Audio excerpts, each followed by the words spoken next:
पहुंचते ही उसकी नई पड़ोसन मिष्टी मिली। छोटी सी मिष्टी ने पूछा, तू बाहर क्यों नहीं आ रहा? मैं मम्मी की हेल्प कर रहा हूं ना। पर गोलू ने बोला तू पटाखों से डरता है इसलिए। ये कहते हुए मिष्टी हंसने लगी। नोनी गुस्से में बोला, मैं नहीं डरता, तो जला के दिखा। नोनी ने भी बड़ी हां कर दी। उसे बाहर जाना ही पड़ा।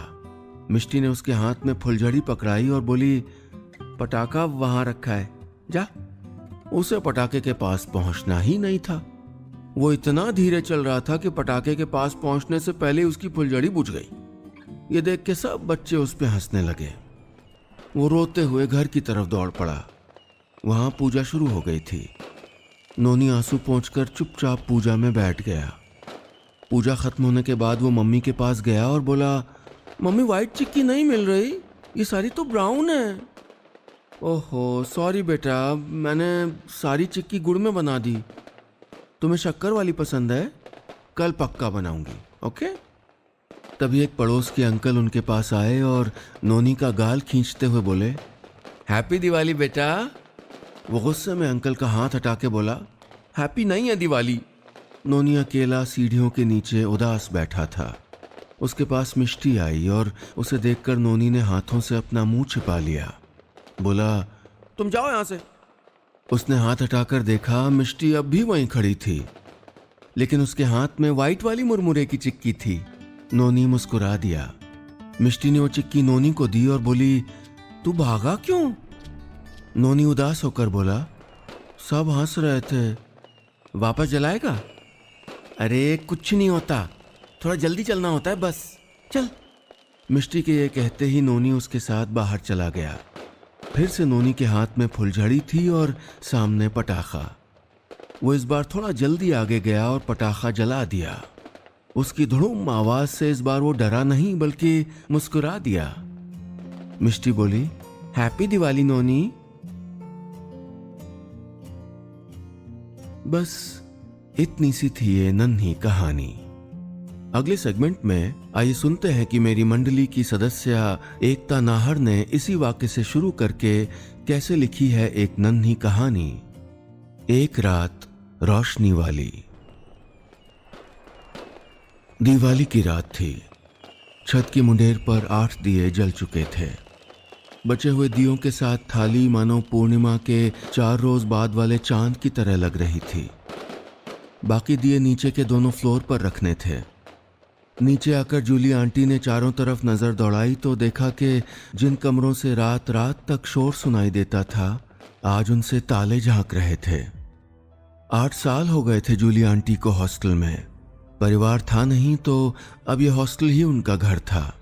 वो यहाँ वार्डन थी। न कहीं आना न जाना, बस तनी हुई भवें और खड़ूस सी शक्ल बना के हॉस्टल में आने जाने वालों पे नजर रखना। बाकी दिन तो निकल जाते, लेकिन जब होली दिवाली पर सब लड़कियां अपने घर जाती तो जूली आंटी किसी एंट्री वाले रजिस्टर में मुंह छिपाए बिजी होने का नाटक करती। घर कितना जरूरी होता है ना लौटने के लिए। अभी जब सब लड़कियां वापस आएंगी तो किसी के पास गुजिया होगी, किसी के पास रसगुल्ले और कोई नए कपड़े एक दूसरे को दिखा रहा होगा। 2-4 आंटियां जूली आंटी को भी मिठाई खिलाने आएंगी और बदले में जूली आंटी मुस्कुरा भी देंगी, लेकिन उनके मन में जो ईर्ष्या और उदासी का मिला जुला बादल गरजेगा उसे कौन जान पाएगा। बाहर पटाखों का शोर हॉस्टल के सन्नाटे से मिलकर जब जूली आंटी के कानों में गूंजता तो उनका मन करता कि किसी को फोन कर लें, लेकिन फोन बुक में ज्यादातर नंबर तो हॉस्टल की लड़कियों के ही थे। पर्स से आईना निकालकर जूली आंटी ने लिपस्टिक लगाई और फोन में कैमरा ऑन करके दियों के साथ सेल्फी खींचने लगी। आज तो खाना बनाने वाले राजेश दादा भी छुट्टी पे थे। उनकी इस हरकत पे हंसने वाला कोई नहीं था।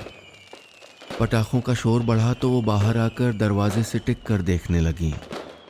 कहीं फुलझड़ी, कहीं अनार, कहीं रॉकेट। वहीं एक 7-8 साल का बच्चा उम्मीद भरी निगाहों से पटाखों को और पटाखे चलाते बच्चों को देख रहा था। हर चिंगारी पे उछल उछल के उसके ताली बजाने और उसके मटमैले कपड़ों से साफ पता चल रहा था कि वो इन बच्चों के ग्रुप में से तो नहीं था। अकेलापन अकेलेपन को ढूंढ ही लेता है। जूली आंटी को भी उस बच्चे में कुछ अपना सा दिखा था। तभी तो बिना कुछ सोचे उन्होंने उसको अपनी तरफ आने का इशारा किया। वो भी एक आवाज पे ऐसे दौड़ा चला आया जैसे उन्हें ही ढूंढ रहा हो। नाम क्या है तुम्हारा? छोटू, उसने तपाक से सवाल खत्म होते ही जवाब दिया। और मम्मी पापा? अम्मा बगल वाली गली के घरों में गई हैं, आज तो मिठाई देंगे ना सब लोग। मिठाई बोलते वक्त उसकी आंखों में आई चमक बाहर के सारे पटाखों से ज्यादा रोशन थी। आपके पास पटाखे हैं? उसने हॉस्टल के अंदर नजर घुमाते हुए पटाखे ढूंढते हुए कहा। तुमको चाहिए? उसने इतनी सफाई से सर हिलाया कि कोई उसकी हाँ और ना में अंतर ही न कर पाए। जूली आंटी ने तुरंत हॉस्टल का ताला लगाया और उसका हाथ पकड़कर चल दी। आगे वाली ही गली में कुछ दुकानें थीं। वहां से कुछ पटाखे लिए और उसकी पसंद की मिठाई, फिर उसे गले से लगा लिया। चलो फुलझड़ी जलाएं, उसने गले से लगे हुए ही कहा। हॉस्टल की सीढ़ियों पर अब दियों के साथ फुलझड़ियां भी जल रही थीं, जिनके साथ दो चेहरे जिंदगी से सारी शिकायतें भूलकर मुस्कुरा रहे थे।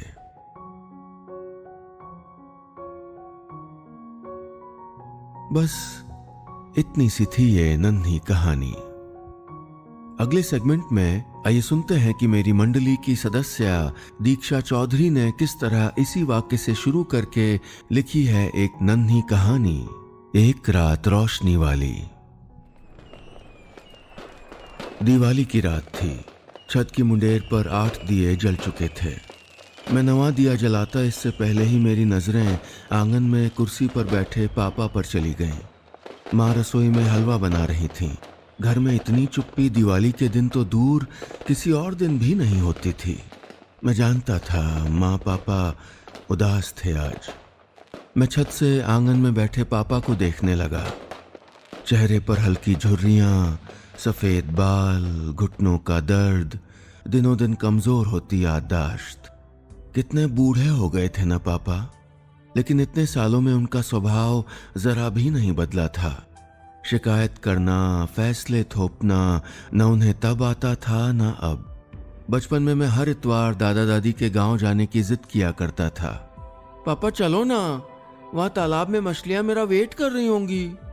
पर बेटा दुकान, वो कहते, पर अगले ही पल मेरा लटका हुआ चेहरा देखकर उनका मन पिघल जाता था। चलो चलते हैं गांव। मैं खुशी से उनके गले में बाहें डालकर झूम जाता। ऐसे ही चाहे स्कूल में क्रिकेट टीम में शामिल होने की बात थी या बड़े कॉलेज में एडमिशन की इच्छा, वो हर बार आसानी से मान गए थे।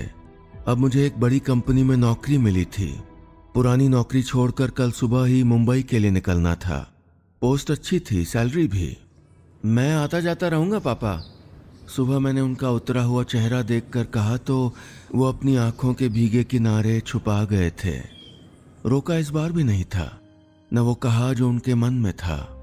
शायद कहना चाहते थे कि मैं उनको अपने साथ ले जाऊं, कि मेरा कभी कभार आना उनके अकेलेपन को कम नहीं कर पाएगा। फिर माँ ने तो कहा भी था, और मैं न जाने सेटल होने के किन ख्यालों में उलझा कुछ नहीं बोल पाया था। मेरी चुप्पी चुभी होगी ना उनको। मैं वहीं मुंडेर पर हाथ टिकाए सोचने लगा, बचपन से अब तक मेरी खुशी के लिए कुछ भी कर जाने वाले माँ पापा को मैं क्या दे रहा हूं? तकलीफ, अकेलापन, ये एहसास कि मुझ पर वो कोई बोझ। मेरी आंखें भर आईं। मैं बचे हुए दिए जलाकर नीचे आ गया। माँ मुझे देखते ही बोली, सामान पैक हो गया अमन? हाँ माँ। ये कहते हुए मैंने पापा की तरफ देखा तो वो उदास सा चेहरा लिए मुझे ही देख रहे थे। फिर नजरें फेर ली। कुछ देर सोचकर मैंने जेब से फोन निकाला और ट्रैवल एजेंट को फोन लगा दिया। हाँ, 2 टिकट्स और बुक कर दीजिए बॉम्बे के। मैं नाम SMS कर रहा हूँ आपको। वापसी नहीं, वापसी का उन दोनों का भी कोई प्लान नहीं है। ओनली 1 वे टिकट्स। बस इतनी सी थी ये नन्ही कहानी, एक रात रोशनी वाली। अगले सेगमेंट में आइए सुनते हैं कि मेरी मंडली की सदस्य रश्मि कुलश्रेष्ठ ने इसी वाक्य से शुरू करके कैसे लिखी है एक नन्ही कहानी, एक रात रोशनी वाली।